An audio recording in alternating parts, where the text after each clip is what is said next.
Stay or go, but don't get caught in the middle. Ukrainian invasion survivors generally validate ideas regarding the necessity of rapid evacuation, bugging out, and having essential supplies ready.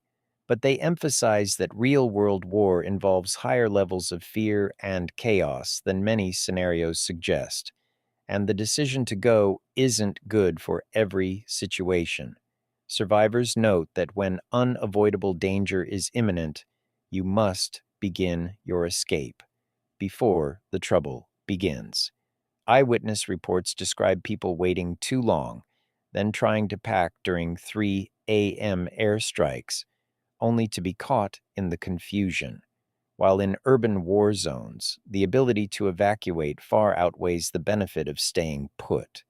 Invasion survivors emphasize the importance of having cash on hand.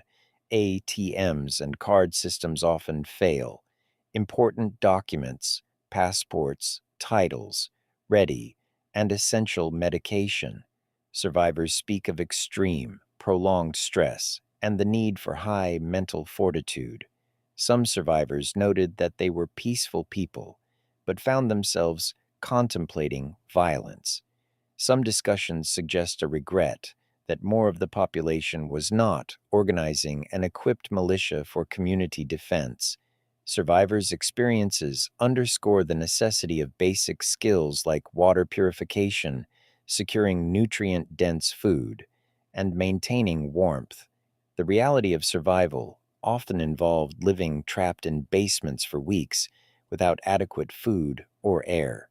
Standard survival lists often fail when faced with the static siege conditions seen in places like Mariupol.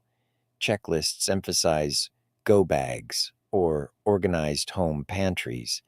In reality, hundreds of people were often forced into a single cramped school basement.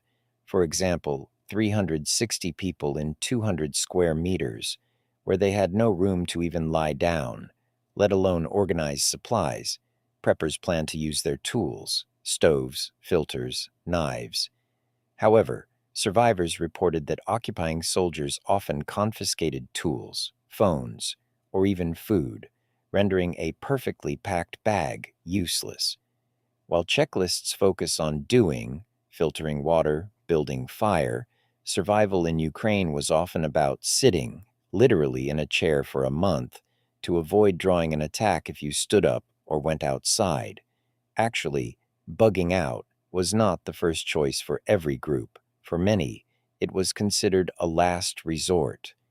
While prepper logic often favors early evacuation, the Ukrainian experience highlights a sharp divide between different demographics and circumstances. A disproportionate number of older people stayed behind due to limited mobility, lack of resources to relocate, or deep emotional ties to their homes. Many feared they wouldn't survive the journey, or becoming homeless refugees. Those in rural or farming areas often felt safer staying put, relying on their land for food and community for support. Neighbors frequently pooled resources, creating community kitchens to survive without power or gas. Some stayed specifically to defend their land or protect their homes from being occupied or looted, viewing bugging out as a surrender of their lifelong assets. People in major cities, like Kiev or Kharkiv, faced a much smaller window of opportunity to leave before being trapped in a siege. For them, staying often meant being pinned down in subways or basements under active fire.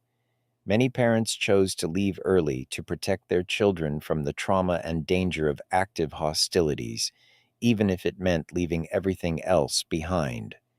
If a home was destroyed or was in the direct path of an advancing military line, bugging out became the only option for survival. The most dangerous position was being caught in between, trying to leave after roads were already blocked, fuel had run out, or shelling had begun. Survivors warn that bugging out without a specific, pre-prepared destination often turned people into vulnerable bzhenцы, refugees, who used up their energy and supplies just trying to find a safe spot. In every case, survivors emphasized that those who had strong ties to neighbors or a preparedness community fared significantly better than those alone. The consensus from survivors is that information and early execution were the most effective preps.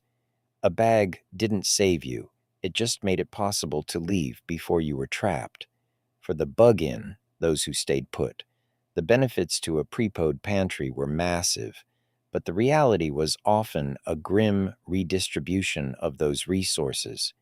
A prepped pantry didn't just feed a family, it often became the logistical heart of a neighborhood.